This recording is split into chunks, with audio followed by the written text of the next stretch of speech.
Olá, boa noite.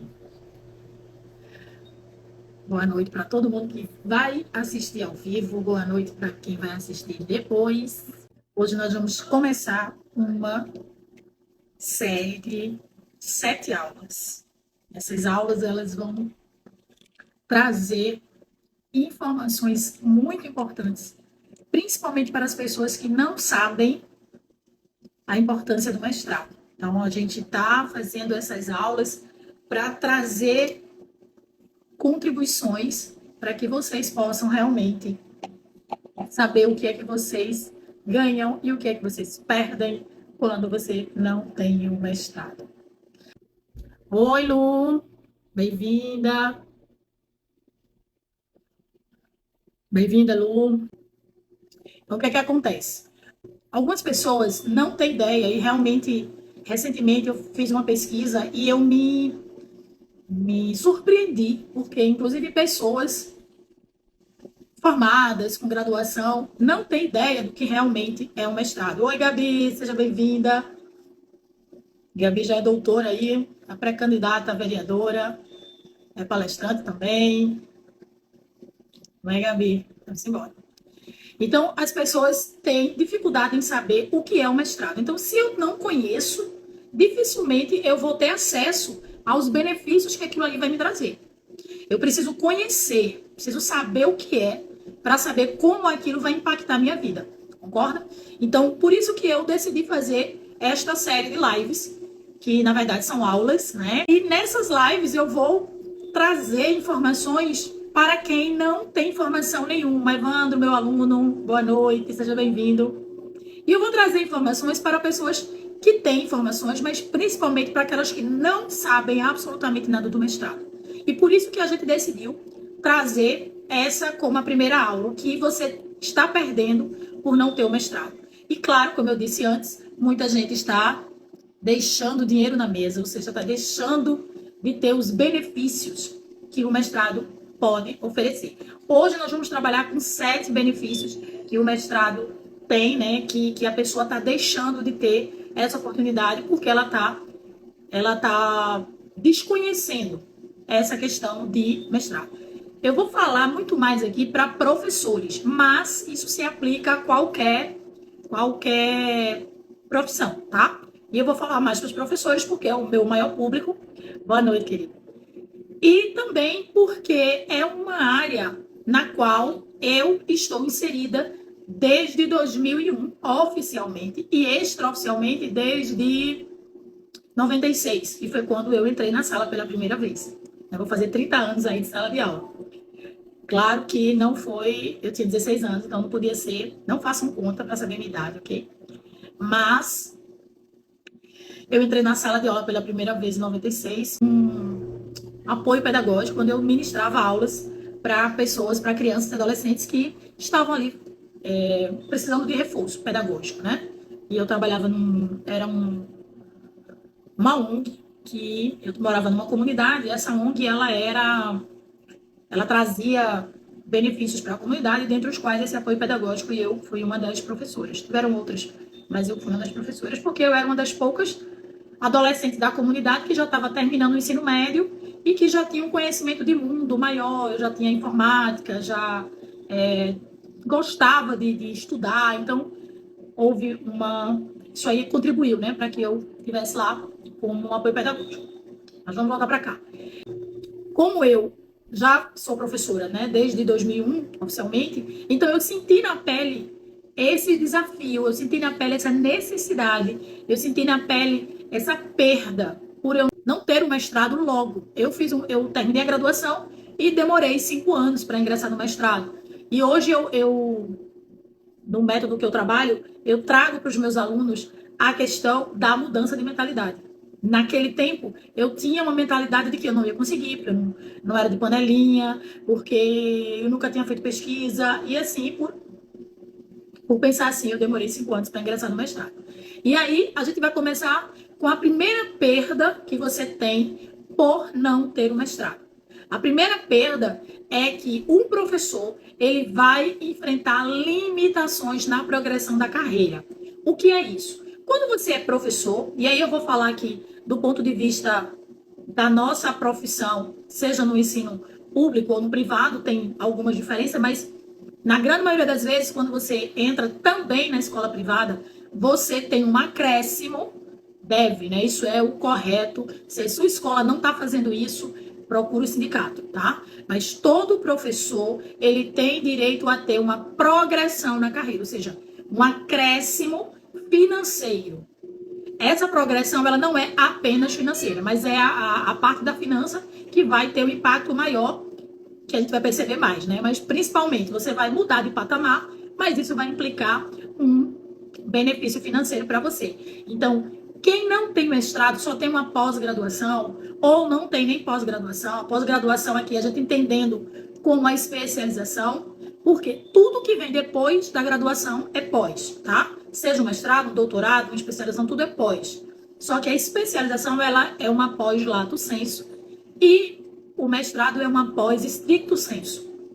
Eu vou explicar isso na aula sobre mestrado, especificamente da estrutura, tá? Então fica aqui até semana que vem, que vai ter aula sobre isso. Até semana que vem não, você pode sair, depois você volta, tá bom? Brincadeira.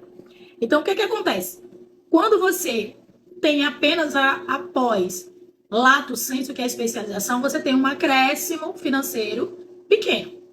Em alguns lugares, quando você tem, em alguns lugares, quando você está no serviço público, eu soube faz mais ou menos um mês e meio que tem uma prefeitura na Bahia que com o mestrado, seu salário ele sobe 80%.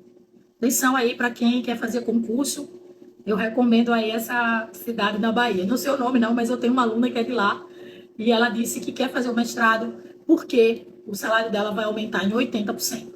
Não é a regra, perdão. Falta de água. Eu gosto muito de caneca, toma até água na caneca.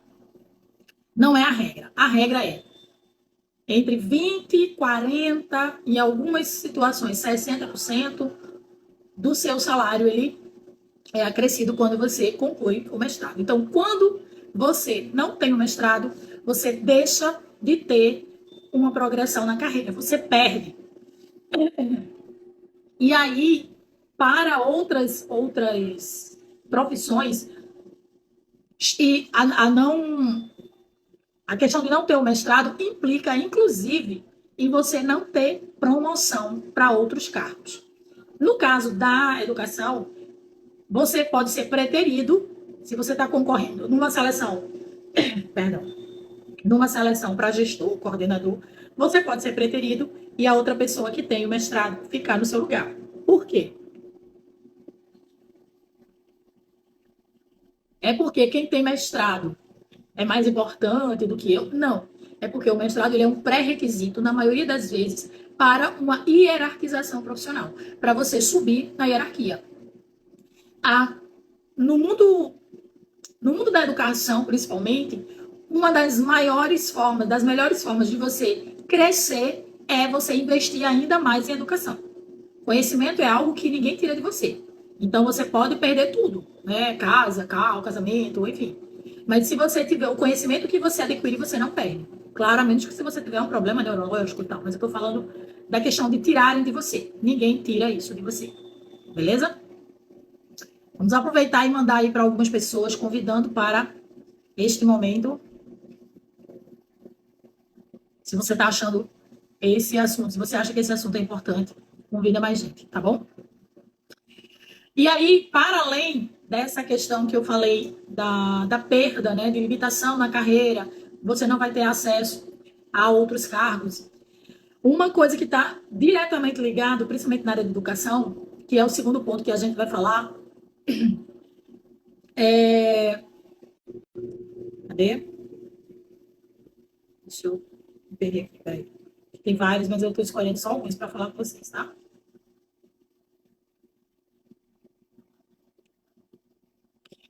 É uma menor, você tem menos, entre aspas, competitividade. Você tem uma possibilidade aí, tá conectado com o que eu falei antes, entre você e outra pessoa, a outra pessoa vai ser preferida e você vai ser preterido, tá? E uma outra coisa, quando você trabalha na educação, Se você estiver numa instituição que ela valoriza o aprendizado, ela vai valorizar, inclusive, não somente do ponto de vista pecuniário, que você vai ter direito a um acréscimo de salário, mas ela pode olhar para você como um profissional mais qualificado para outras funções. Muitas vezes a gente vai para a escola e a gente olha a escola apenas como um espaço para a gente lecionar. A gente não olha a escola como um espaço para a gente ser, por exemplo, um consultor educacional.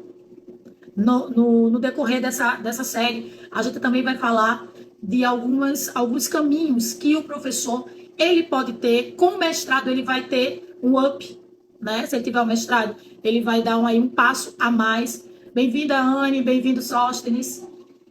E o que é que acontece? Quando você olha para essa instituição, bem-vinda, Josélia, boa noite para vocês. Quando você olha para essa instituição como um ecossistema de possibilidades, você tem, com o mestrado, a possibilidade de oferecer serviços seus para a instituição. Paz, querido. Para quem não sabe, eu sou protestante, tá? E o Sóstenes também, então ele tá fazendo essa saudação que é comum. Então, o que que acontece? Eu tenho menos competitividade porque eu tenho menos possibilidade de concorrer ao que aquela instituição oferece, seja ela pública, seja ela privada. Eu tenho limitação na progressão da carreira, ou seja, eu não consigo ter esse acréscimo. Gente, o acréscimo financeiro que o mestrado traz é muito mais do que simplesmente dinheiro, porque o dinheiro ele não traz felicidade, ele traz facilidades. Então, quando alguém olha para você e fala assim, você quer fazer mestrado para ganhar mais? Nossa, como você é neoliberal. Aí você fala assim, tá, eu quero saber como é que paga as contas lá de casa. Se é com discurso ou se é com mais dinheiro. Então, quando eu tenho uma possibilidade de um crescimento financeiro, eu vou dar uma melhor qualidade de vida para minha família. Eu posso ter um plano de saúde melhor para minha família e para mim, né, também. Eu posso levar minha família para alguns lugares que antes eu não poderia.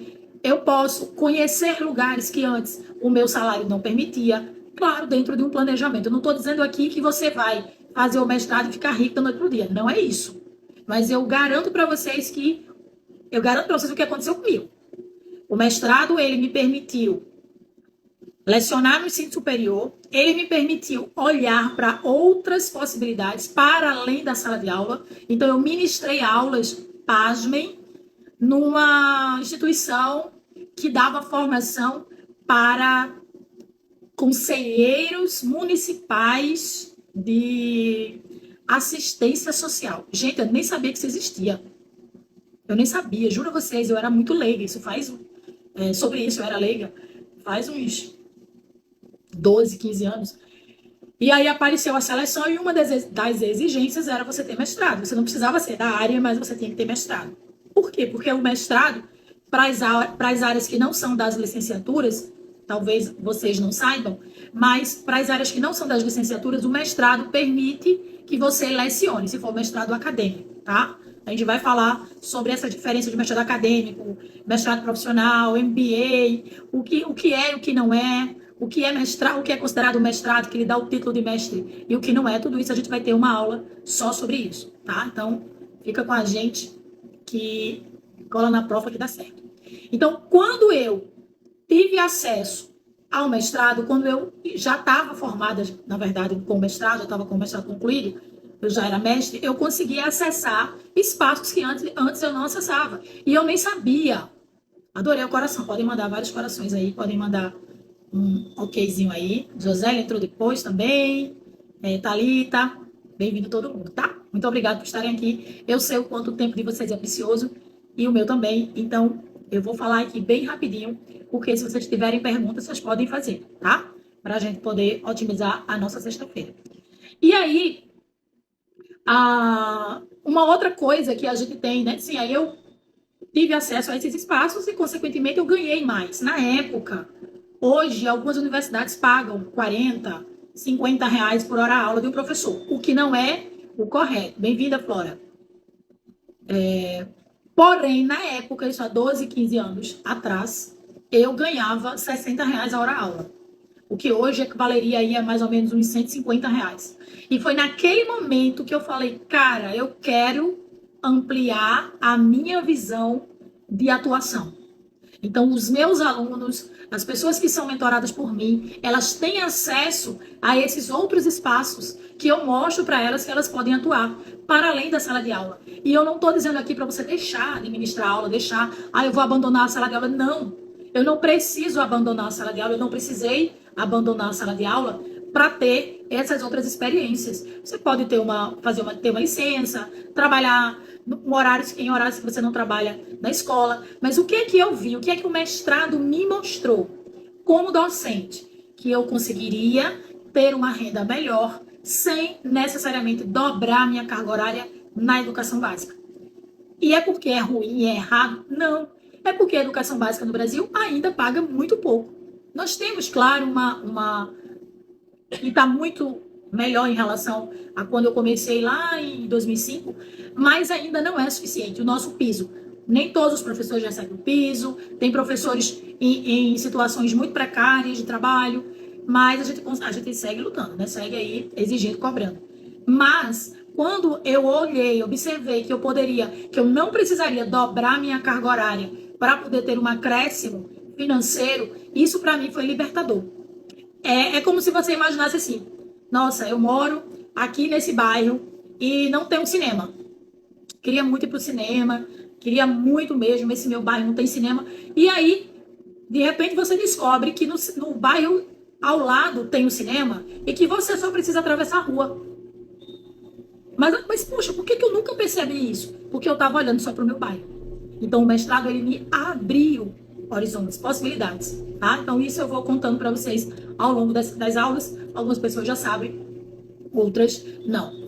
Uma outra coisa que quando você não tem o mestrado, você não acessa, que é o que a gente estava já trazendo para vocês, é que vocês têm menos oportunidade, principalmente como professor, de ter acesso a treinamentos ou conhecimentos mais especializados. Por quê? Porque quando você entra no mestrado, você vai acessar pessoas, você vai acessar espaços e você vai acessar conhecimentos que você, sem o mestrado, você não acessa. Então, a formação continuada para o professor, ela é fundamental.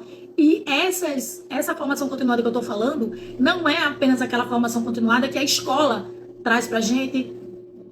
Olá, boa noite, gente. Sejam bem-vindos. Lura Ramos e Edjane, querida. Quanto tempo? Não é simplesmente, a gente não pode esperar apenas que a instituição a qual a gente está vinculada, ela nos forneça esse plus, essa formação continuada. Isso é importante, é importantíssimo, é fundamental. Elas precisam oferecer. Isso é uma exigência legal, inclusive. Mas eu não posso esperar por isso apenas. Por quê? Porque quando houver, vai ser uma vez por mês, a cada 2 meses no máximo. E vai ser um horário muito reduzido.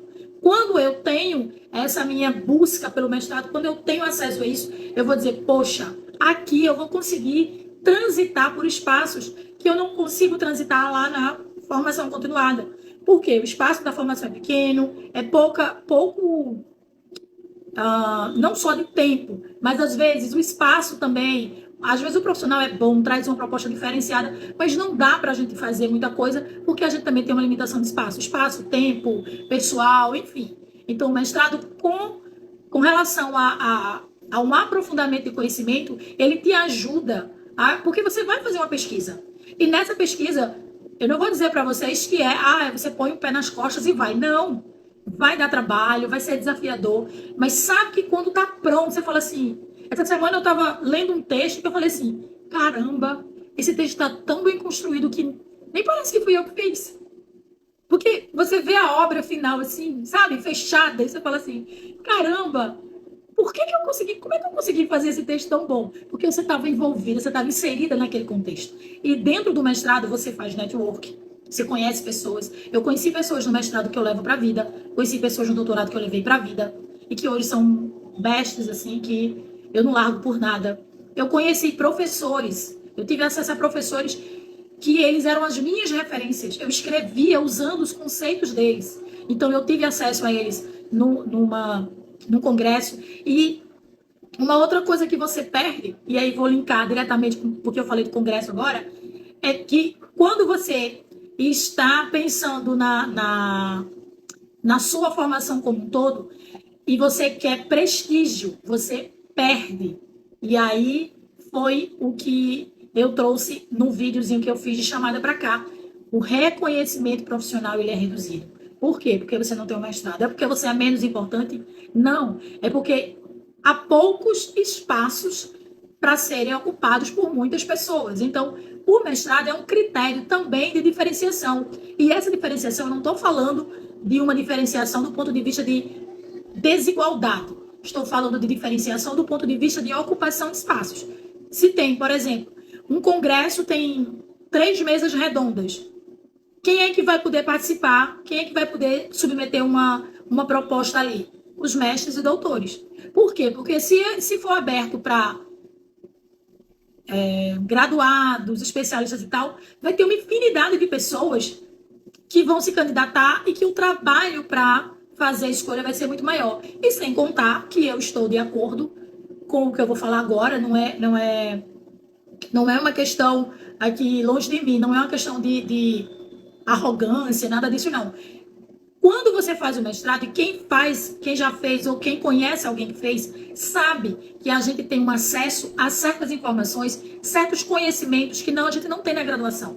A graduação você tem 1 milhão de disciplinas que você não consegue aprofundar muita coisa. No mestrado você tem uma redução de disciplinas com maior aprofundamento. Então, se eu quero no meu congresso, no congresso que eu estou organizando, se eu quero um nível alto, de profundidade, de pessoas que estudam aquele tema, eu vou colocar como, estou falando eu no sentido da organização, tá? Eu vou colocar como exigência a questão de ter um mestrado ou um doutorado. Então, quando você não tem, você tem o seu reconhecimento profissional reduzido. Você não tem acesso a fazer palestras em congressos, você não tem acesso a participar de mesas redondas, ou seja, a ser a pessoa que está falando na mesa redonda. Recentemente eu fui convidada para participar de uma mesa redonda. Por quê? Num congresso. Por quê? Porque a pessoa sabe que eu tenho um mestrado, doutorado na determinada área que ela está precisando de alguém. Então, você passa a ser visto. Por quê? O reconhecimento profissional reduzido, ele também acontece porque você não é visto pelos seus pares.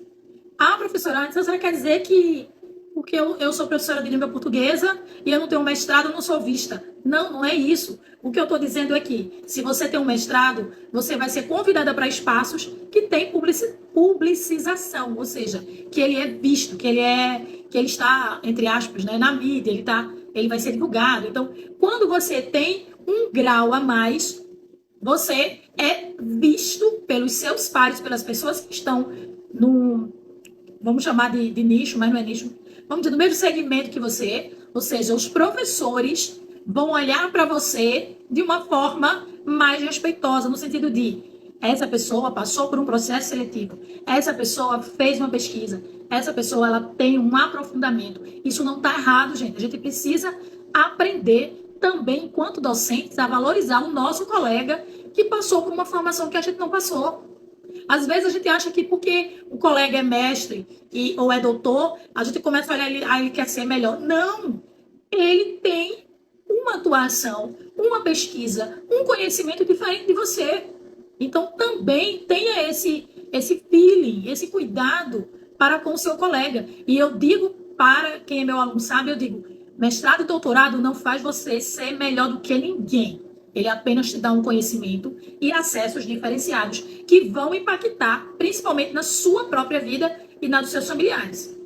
Eu não esqueço nunca quando a gente vai para a universidade, de um modo geral, né? A gente vai achando que a gente vai mudar o mundo, né? Em minha formação de história, os historiadores têm esse sonho, esse meio maluco. Aí lê uns livros assim, umas galeras lá na universidade, e você fica, ai meu Deus, eu vou mudar o mundo. Não vai mudar o mundo de ninguém. Eu mudei o meu, da minha família, graças a Deus, e olha lá. Só que quando eu cheguei no mestrado, eu achava que o tema que eu ia pesquisar, ele era tão novo, tão bacana, tão, que assim, eu ia ser a referência. A minha dissertação ia ser a dissertação. O mundo ia falar da minha dissertação. E aí, quando eu cheguei na primeira orientação com o meu orientador, um fofo, maravilhoso, graças a Deus. Mas ele era, assim, incisivo, ele era cirúrgico. Ele disse, Você não vai mudar o mundo com a sua dissertação. E eu fiquei assim, eu disse, caramba, mais uma decepção na minha vida, porque eu também pensava isso lá na graduação e agora estou aqui achando. Ele disse, você vai mudar a sua vida, você vai mudar a vida das pessoas da sua família e você vai impactar a vida das pessoas que lerem seu texto. E é por isso que você tem que fazer o melhor texto que você puder, a melhor pesquisa que você puder. Porque você, além de estar impactando a vida dessas pessoas, você está usando dinheiro público, porque é o que eu sugiro para vocês e é o que eu fiz. Eu fiz um mestrado público, gratuito. Eu estou impactando a minha vida, a vida da minha família, que são as pessoas que me cercam, daquelas pessoas que me leem, ou que me leram, né? Se vocês quiserem ler, depois eu deixo para vocês o link da tese. E eu impacto, por quê? Porque eu estou usando dinheiro público. Então eu preciso fazer o meu melhor. Ainda que eu não vá mudar o mundo, mas eu estou impactando a ciência. A minha dissertação, por menor que seja, por mais simples que seja, ela está lá num pedacinho da ciência brasileira. E como tal, eu preciso ter respeito pelo que eu estou fazendo, eu tenho que ter responsabilização. Eu tenho que saber que eu estou usando dinheiro público e esse dinheiro público ele precisa dar um feedback para a sociedade. Como é que a gente faz isso? Construindo uma dissertação de qualidade. E claro, tem que começar lá atrás, no projeto, tem que começar na preparação, tá? Então, você deixa de ser um profissional reconhecido, ou seja, você tem o seu reconhecimento profissional reduzido se você não busca ter o mestrado, principalmente porque você não vai ser visto dessa forma pelos pares. E há um grande problema aí, porque muitas vezes nós somos professores durante muitos anos e dizemos, nossa, eu queria reconhecimento. Não é só pelo mestrado que ele vem, tá? Mas o mestrado é um excelente caminho para você ser reconhecido. Eu, como eu disse a vocês, eu tive acesso a espaços que eu não tinha antes. Eu já palestrei, eu já estive em mesa redonda, eu já coordenei trabalho, eu já fui de organização científica, eu já fui, esqueci o nomezinho que tem, esqueci, mas a gente analisa projetos de extensão para a universidade. Hoje eu sou professora formadora, já fui substituta 3 vezes pela UFPE. Então você tem, quando eu fiz minha primeira seleção para substituto, a exigência era a graduação, mas isso foi em 2004. Hoje, a exigência mínima é mestre na maioria dos processos seletivos para substitutos. Por quê? Porque é um fator de diferenciação. É, fato. Ainda que eu não concorde, mas eu não posso deixar de dizer que é um fator de diferenciação. E essa diferenciação, eu não posso concordar quando ela é do ponto de vista de desigualdade, de dizer o outro é menor do que eu, porque eu tenho mestrado. Não. Vocês nunca vão escutar isso na minha boca. Mas de dizer que sem um grau de mestre você tem o acesso limitado a espaços acadêmicos, você tem acesso limitado, inclusive, a recursos acadêmicos. Esse é o quinto ponto. Quando você não tem o mestrado, você perde o acesso a recursos acadêmicos. Em que sentido? Alguns programas de desenvolvimento, de extensão, algumas publicações, elas exigem o grau de mestre no mínimo. Bem-vinda, Caroline, Janaína, Sandra, Rosângela e todos os outros que eu não vi os nomes aqui. Sejam bem-vindos e bem-vindas. Muito obrigada pela presença de vocês. E o que é que acontece? Quando, de repente, eu quero participar de uma publicação, e aí eu vou para um edital de publicação, e esse edital simplesmente exige que o mínimo é mestre. Eu participei de um congresso e uma colega minha que é excelente, ela é pedagoga, ela é psicopedagoga, ela tem um curso de neurometria, ela é assim, a manga chupando o cão, né? O cão chupando manga não, a manga chupando o cão, porque ela é porreta. E eu chamei ela para alguns espaços e ela não pôde ir porque ela não tem mestrado. E aí hoje ela tem consciência de que ela precisa ter um mestrado. Ela ainda não se submeteu, mas eu estou no pé dela para ela fazer o mestrado, porque com o conhecimento que ela já tem acumulado. Obrigado aí, se quiserem mandar para alguém, a gente está encaminhando assim para o fim, que eu quero terminar isso aqui cedo para vocês aproveitarem a sexta-feira, mas se quiserem mandar para alguém, podem mandar. Então, alguns recursos acadêmicos, inclusive recursos públicos, você só vai acessar se você for mestre, inclusive se você for professor efetivo daquela instituição. No caso de uma instituição federal, alguma coisa assim. Mas existem instituições privadas que também são instituições de pesquisa, algumas universidades, que elas são de pesquisa. Grande diferença entre uma faculdade e uma universidade é que a universidade ela tem a tríade ensino, pesquisa e extensão indissociados. Tá? Eu não posso ser professor numa universidade, exceto os substitutos que são temporários, mas eu não posso ser um professor efetivo se eu não faço disso aqui usual na minha vida, tá? Eu tenho que ensinar, tenho que pesquisar e tenho que extensionar, ou seja, eu tenho que levar para a sociedade, tenho que devolver isso de alguma forma. E também tem o pilar da gestão, que ele entra também, mas a tríade mais importante é ensino, pesquisa e extensão. Então, algumas instituições privadas, elas também têm extensão, elas também têm acesso a recursos públicos, mas eles são apenas para professores que são mestres e doutores. Redes de pesquisas, certos grupos de pesquisa, para fazer parte de alguns grupos de pesquisa, você precisa ser mestre, doutor, conferências. Tem outro aqui que eu queria falar também, cadê? Esse também que eu queria falar. Para você participar de bancas de defesa, você precisa ser mestre, doutor. Como é que você vai avaliar uma especialização ou uma graduação se você não tem um grau a mais do que aquela pessoa que você está avaliando, tá? Então, você também, para participar desses espaços, você precisa ter um mestrado.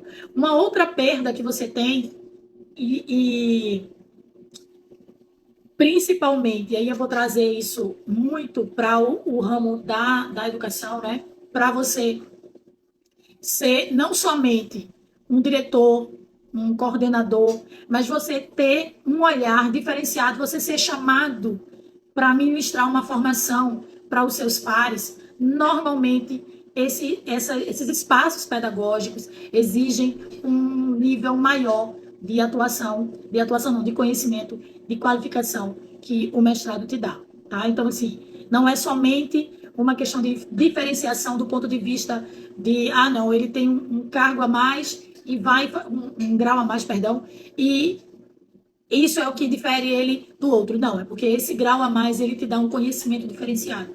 E muitas vezes bem aprofundado em relação ao seu colega. Então, os seus pares também vão ver isso.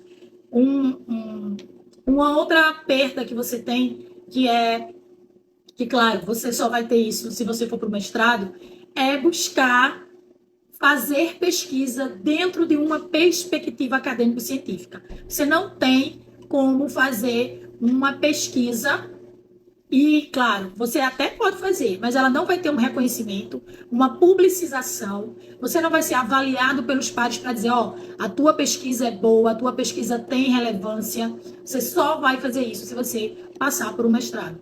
Normalmente, mas eu tenho pós. Eu tenho uma especialização. A especialização, normalmente, na grande maioria das vezes, ou você faz um artigo, apresenta e pronto, ou você faz uma monografia, que a gente sabe que na grande maioria das vezes é mais um proforme do que efetivamente uma pesquisa. Então, para você saber se você está indo bem, se você está sendo competente na pesquisa, o mestrado é o melhor caminho.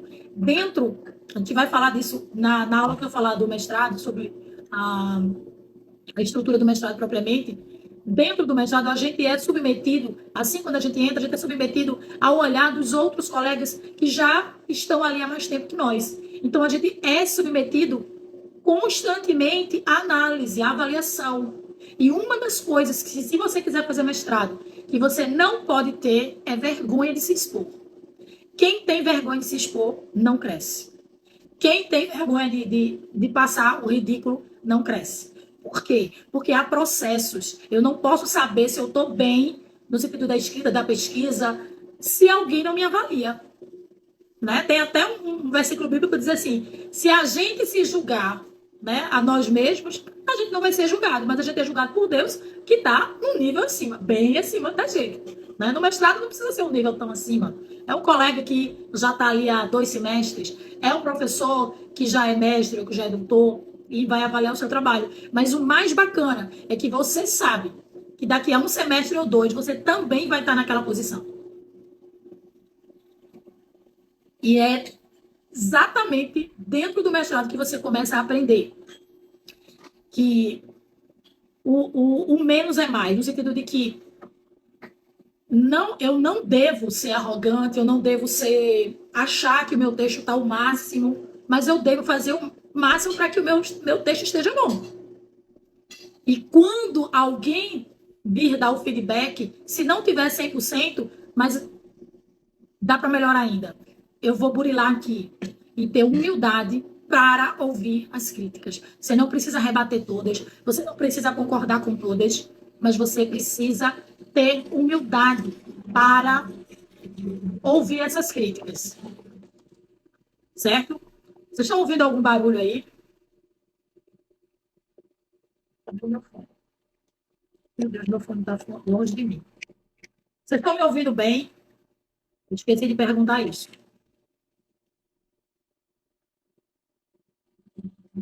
Vocês estão me ouvindo? Agora que eu percebi que o meu fone caiu aqui.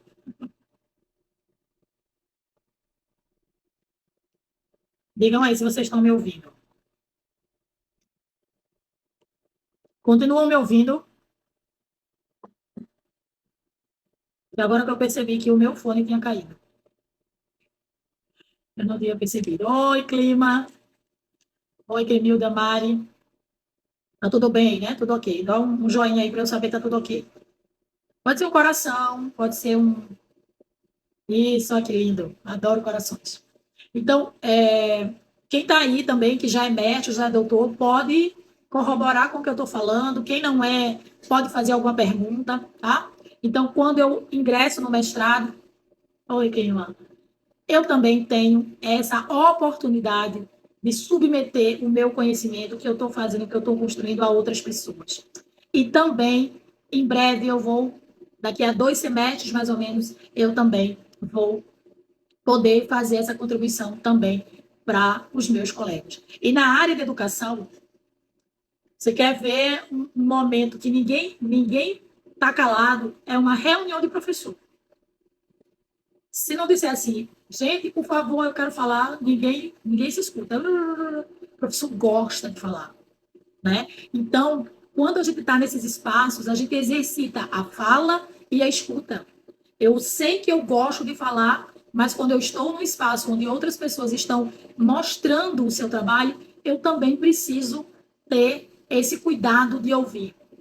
E para a gente finalizar, eu vou trazer, que nem estava aqui no script, mas eu lembrei, uma perda que a gente tem quando a gente não está ou não tem o mestrado. A gente perde a possibilidade de implementar e de conhecer metodologias de ensino, de aprendizagem, que muitas vezes não é que o professor que está na graduação ou que já fez a graduação não possa ter. Não é isso. É que na estrutura normal, entre aspas, normal entre aspas, né? O que é mais comum é que primeiro essas pesquisas, esses como é que eu diria? Essas metodologias inovadoras, elas chegam primeiro na universidade e depois é que elas chegam na educação básica ou na graduação, né? Na graduação e depois na educação básica. Por quê? Porque aqueles professores que estão no mestrado, aqueles profissionais ou professores mesmo, que estão no mestrado, eles estão pesquisando. E quando você pesquisa sobre um determinado tema, dificilmente, eu diria aí que 80 a 90% dessas pessoas vão ter acesso a informações que não estão diretamente relacionadas à sua pesquisa. Então, por exemplo, você está pesquisando um tema, sei lá, de avaliação da aprendizagem, e no meio do caminho você vai cair no seu colo, alguém vai lhe indicar, ou pode ser numa aula mesmo que o professor traga, uma informação sobre como o aluno aprende. Então, uma forma diferente que foi uma pesquisa não sei de quem, tal, que chegou e que você fala, caramba, eu tô pesquisando uma avaliação, mas essa questão de como o aluno aprende também me interessaria, porque aqui eu estou olhando na perspectiva de como o professor vai avaliar esse aluno, mas esse como o aluno aprende tá ligado, ou nada a ver, totalmente diferente, mas que você fala assim, nossa, isso aqui eu gostaria de aprender mais depois que eu terminar o meu texto, a minha dissertação, a minha proposta aqui de pesquisa. Então, quando a gente deixa de ter o mestrado, quando a gente não olha para essa possibilidade, a gente deixa de acessar metodologias inovadoras, informações e conhecimentos que transitam, que chegam na universidade, porque aquela galera está pesquisando. Não é porque eles são melhores, é porque eles estão naquela vibe ali. Se você escuta rock o dia inteiro, como é que você vai saber o que é que está se escutando de blues, de brega, seja lá do que for? Aquela vibe é a sua vibe. Então, na universidade, na pesquisa, principalmente no mestrado, doutorado, as pessoas estão envolvidas na pesquisa. E ali também a gente vai falar das dificuldades que a gente tem com determinado instrumento, com determinada metodologia. Eu não estou conseguindo. Hoje eu atendi, por exemplo, uma aluna que ela está com uma dificuldade numa metodologia que ela está usando, que a maioria dos textos são em inglês e a língua que ela tem domínio é o francês e tem pouquíssimos em português. Então ela está enfrentando esse desafio. E ela vai precisar se adaptar, porque ela vai precisar ler esses textos. Então, quando eu abro a minha mente para eu fazer um mestrado, é muito mais do que simplesmente um grau acadêmico. Obrigado, Clima. O Clima falou aqui, ó, quando a gente deixa de ter o mestrado, a gente deixa de acessar com profundidade teórica o que se produz em termos de ensino. Ou seja, muitas vezes eu não sei explicar aquilo ali porque eu não me debrucei numa pesquisa. E muito boa essa colocação de Climéria, porque a gente chama de clima, porque ela coloca como clima também, né? Tem uma Sandra Cristina aí, ó, Sandra Cristina Salles. Bem-vinda, Xará. Às vezes, e isso eu senti realmente, Climéria, eu tinha acesso a algumas coisas, algumas metodologias, digamos assim, não eram bem metodologias, mas algumas informações, alguns conhecimentos na graduação, que depois do mestrado eu tenho uma competência, inclusive leitora, né? Porque a gente vai desenvolvendo isso no mestrado, a gente tem um nível, um grau de estudo muito grande no mestrado e doutorado, e aí eu consigo explicar hoje com muito mais tranquilidade algo que eu fazia na graduação, mas que eu não sabia explicar. Na graduação, não. Quando eu só tinha graduação. Mas eu não sabia explicar. E quando a gente faz o mestrado, a gente, para mim, pelo menos, isso ficou muito claro também, eu começo a entender mais os meus colegas que não têm o mestrado e que têm certas dificuldades. E que têm pouca habilidade, por exemplo, para escrever, que tem pouca habilidade para ler um livro de 400 páginas. Por quê? Porque não há treino. E o mestrado, ele te obriga a ter esse treino. Por isso que eu defendo, oriento e insto para que os meus alunos eles façam mestrados públicos. Primeiro, porque são, a meu ver, de melhor qualidade. Segundo, porque eles não vão despender financeiramente do bolso. Uma para vocês terem ideia. Alguém tem ideia aí, antes de eu dizer, a área de educação é uma das áreas mais baratas, digamos assim, para você estudar. Alguém tem ideia de quanto é um mestrado numa PUC da vida, na área de educação? Vocês já tiveram essa curiosidade de pesquisar ou já... Eu estou falando de universidade de gabarito, tá? Não estou falando de UFA da esquina, que é a Universidade Federal da Esquina. Não estou falando dessas, não. Cuidado com essas. Não estude em escola ruim. A vítima vai ser sempre você. Escola, universidade, instituição ruim, quem perde é você, não é a instituição. Tá? Aqui, ó. O Clima falou outra coisa aqui. Muitas vezes, sem um mestrado, o professor acaba trabalhando no senso comum na maioria das vezes. Eu tive, infelizmente, eu vi num grupo uma frase de um professor dizendo que falar sobre cabelo e outra coisa que ele falou que eu não lembro, na escola, falando da questão étnico-racial, né? Isso era besteira. E aí eu fico pensando, será que esse professor tem acesso a certos conhecimentos sobre o ERER, que é o estudo das relações étnico-raciais, principalmente no tocante à educação básica? Será que esse professor tem alguma pesquisa para mostrar como falar do cabelo de uma criança, de um adolescente, impacta na autoestima desse adolescente ou dessa criança ao longo da vida? Será que ele tem esse conhecimento? Ou será que ele está no senso comum? Isso é frescura, isso é mimimi. Então, corroborando aí com o que Climéria trouxe, concordo em gênero, número e grau. Não quer dizer que a gente só vai não estar no senso comum se a gente tiver o mestrado, não. Mas o mestrado é um excelente espaço para você não falar mais do mesmo, não replicar coisas que não têm fundamento, tá? E lembrando, o conhecimento científico, ele é um conhecimento, não quer dizer que ele é o melhor, mas ele é o mais aceito na universidade, na sociedade como um todo, né? O que é produzido na universidade. Mas, quando eu falo aqui, quando eu trouxe essa questão de você ter acesso a metodologias inovadoras, a implementar técnicas e metodologias, abordagens de aprendizagem, tendências pedagógicas e tal, conhecer sobre isso. Gente, eu conheci isso no mestrado.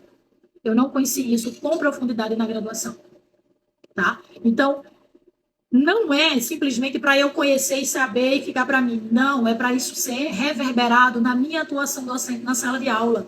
É eu saber que um determinado conhecimento da ERER, como eu expliquei agora, ele está conectado com outros estudos sobre bullying, sobre autoestima, sobre depressão, sobre suicídios de adolescentes, ou, não sei se é pior, mas ou tão grave quanto pessoas que foram feridas e que ferem ao longo da vida de formas diversas. E que isso acontece porque elas foram vítimas lá atrás de racismo. E que racismo tem nome. E que racismo tem um componente que as pessoas esquecem, um componente de poder. Então, essa semana eu estava numa loja e eu falei alguma coisa e eu falei assim, não, porque isso aí combina mais com a minha pele, né? Que é a pele negra. A menina olhou para mim e falou assim, você não é negra, não. Tipo assim, como se eu dizer que sou negra fosse um demérito. Eu falei, eu sou negra, sim, com muito orgulho. E ai, eu disse sorrindo para não dar uma resposta assim indiscreta. Eu disse, ai de quem disser o contrário. Ou seja, eu tenho consciência, e essa minha consciência política, inclusive, ela foi construída, começou a ser construída na graduação, mas ela foi consolidada no mestrado, onde eu comprovei que o acesso de negros, pobres e periféricos é isso aqui. E eu não podia, como negra, pobre, periférica, chegar lá e dizer, não, quando eu cheguei aqui, a minha alma ficou branca. Porque educação também é um ato político, já nos dizia Paulo Freire. Eu não vou desbancar não, como é? Enveredar por esse viés, não, mas a gente precisa se posicionar, a gente precisa mostrar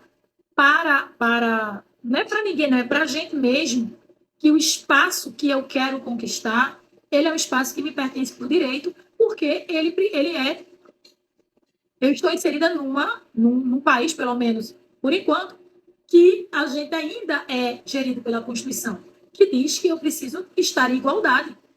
Mas a gente sabe que não há essa igualdade no dia a dia. Mas é porque eu sei que não existe, que eu não vou lutar por ela? Não. Pelo contrário. E quando eu trago essa proposta, quando eu trago essas aulas aqui, quem me conhece sabe toda a minha trajetória, eu trago sempre dizendo para vocês, estudem em instituições públicas, porque é um dever do Estado. E outra coisa, eu sou fruto da escola pública. Sem escola pública, sem o mestrado público, sem o doutorado público, eu não estaria aqui. Por quê? Porque eu não teria condições de pagar o privado. Então, além de eu defender que ele precisa existir, ele não pode ser privatizado, que é uma outra discussão que a gente pode falar em outro momento, eu preciso buscar que essa educação pública ela seja de qualidade. E é por isso que eu estou lá dentro. Eu só mudo o sistema se eu estiver dentro dele. Não adianta eu dizer que a escola não presta, que a escola é isso e aquilo, se eu não estou lá fazendo a diferença. Então, quando você, que é professor da rede pública, que é professor da rede privada, está inserido nesse contexto de educação, quando você fala assim, não, eu quero melhorar essa bodega aqui. Eu vou pular fora do barco, não. Você tem que tentar melhorar enquanto você está nele, porque você é parte desse barco, tá? Alguma pergunta, gente? Alguma pergunta, alguma contribuição, alguma dúvida? Nossa próxima aula vai ser na próxima quinta-feira. Deixa eu dizer aqui para vocês o que são essas aulas. Esse é um movimento que eu estou fazendo, que eu chamei de Caminhos do Mestrado, que serão 7 aulas, serão às quintas-feiras. Hoje, excepcionalmente, foi na sexta, porque eu tive essa ideia ontem, e aí, ideia que a gente tem para trabalhar, a gente tem que colocar logo em prática. Se eu fosse esperar a próxima quinta-feira, ia demorar muito. Eu disse, não, vou colocar na sexta a primeira aula e as outras na quinta-feira. E a sexta-feira é dia de a gente relaxar mais um pouco e tal. Mas todas as quintas-feiras, começando na próxima quinta, hoje foi na sexta, mas semana que vem quinta, até eu creio que é 22 de agosto, nós vamos ter aulas sobre mestrado e carreira docente, claro. E aí, na próxima aula, a gente vai falar sobre o que é o mestrado e por que ele é importante para a carreira docente. E aí, se você não sabe como é que funciona o mestrado, a gente vai falar sobre o funcionamento de mestrado, sobre como é que se entra no mestrado, quando você entra, o que é que você faz lá dentro, o que é que ele difere. Vou trazer algumas informações sobre o que é um mestrado profissional, o que é um mestrado acadêmico, o que é um MBA, o que é um PhD. Essas informações a gente vai trazer na aula da semana que vem, tá? E as aulas, elas não vão ser por aqui, tá? Elas vão ser no YouTube. Para você receber o link, você vai precisar fazer só uma inscriçãozinha, acho que na segunda-feira, não sei se hoje já tá lá, mas eu acho que na segunda-feira a gente já vai ter lá no link da bio a informação. Quando tiver o card da aula, vai ter também dizendo onde é que vai ter o link de inscrição. Como eu não tinha divulgado com antecedência, eu resolvi fazer aqui, tá? Mas a partir da próxima aula vai ser no YouTube e você, para receber o link, você precisa fazer essa inscrição. Ok? É totalmente gratuito, vocês não vão pagar nada nem se preocupem, tá? E, claro, o único pagamento que eu gostaria que vocês fizessem é, se vocês gostaram dessa aula, vai ter um post daqui a pouco lá no Instagram, aqui no Instagram, falando, né, dessa aula, convidando as pessoas. E aí, se você puder, coloca lá alguma coisa que fez sentido para você, que uma ficha que caiu, alguma coisa. E também convida alguém para estar conosco na próxima semana, ok? Climéria falou aqui, fazer um mestrado também é um caminho do professor formar-se continuamente. Sim, a gente tinha falado sobre isso antes, Climéria. Além de ser um direito do professor. Perfeito, isso é uma garantia legal, tá? Formação continuada e em exercício. A formação individual no nível de mestrado e doutorado melhora a qualidade do ensino e também proporciona uma reflexão crítica sobre a prática. Inclusive, hoje nós temos, e aí eu vou finalizar com essa informação, hoje nós temos no Brasil eu vou trazer mais informações sobre isso na próxima aula, mas nós temos, deixando aqui de gancho para vocês, nós temos um mestrado que é chamado mestrado prof, mas não é apenas de profissional, ele é um mestrado profissional, mas ele é prof porque ele é para professores que estão atuando em sala de aula. É um mestrado que exige que o mestrando, que o candidato, aliás, ele esteja ministrando a disciplina. Ele pode ser formado em sociologia, mas ele ministra aula de história, então ele pode fazer o prof. História. Ele vai se submeter à seleção no mestrado, no mestrado, tem um nomezinho, mestrado em rede, que uma universidade organiza, mas tem em quase todos os estados do Brasil, em praticamente todos os estados do Brasil. Semana que vem eu vou trazer a relação dos mestrados prof que a gente tem hoje no Brasil, tá? Eu prometo que eu trago essa informação na semana que vem, porque essa semana eu tive informações de que tem mais áreas do que as que eu conhecia. Então, eu vou trazer para vocês também essa informação. Tá bom, gente? Então, Deus abençoe. Espero que tenha sido proveitoso para vocês, como foi para mim. Desejo do fundo do meu coração, quem não tem mestrado ainda, que ingresse no mestrado o quanto antes, de preferência em 2024 ainda. Tem seleções aí para saírem. Tem a seleção aqui da Federal, que ainda vai sair. Tem algumas outras que vão sair até o final do ano. Aproveite o conteúdo gratuito que tem aqui no Instagram, que tem lá no nosso Asa Prof, que é o nosso YouTube. E vai ter muito mais aqui para frente, vai ter muito mais conteúdo de qualidade. Eu espero de coração que tenha feito sentido para vocês, como fez para mim, tá bom? Agradeço demais e conto com todos que estão aqui na próxima quinta-feira. Divulguem e, se puderem, Se não for pesar para você, deixa um comentário lá no post que vai estar fixado lá no nosso Instagram, aqui no nosso Instagram, dizendo se você gostou, o que é que foi importante e convidando alguém para estar conosco na próxima aula, ok? Conto com a participação de vocês. Desejo um excelente final de semana e deixo uma frasezinha aqui para vocês. Quem aprende não depende. Se você quer mudar a sua qualquer coisa na sua trajetória, seja ir para o mestrado, seja mudar a sua casa, enfim, aprenda como fazer. Por quê? Mesmo que você pague alguém para fazer aquilo, você vai ter competência para supervisionar adequadamente, ok? Então, quem aprende não depende. E na próxima aula, semana que vem, na próxima quinta-feira, às 20 horas e 8 minutos, eu aguardo vocês novamente, tá bom? Um cheiro, Deus abençoe e até semana que vem.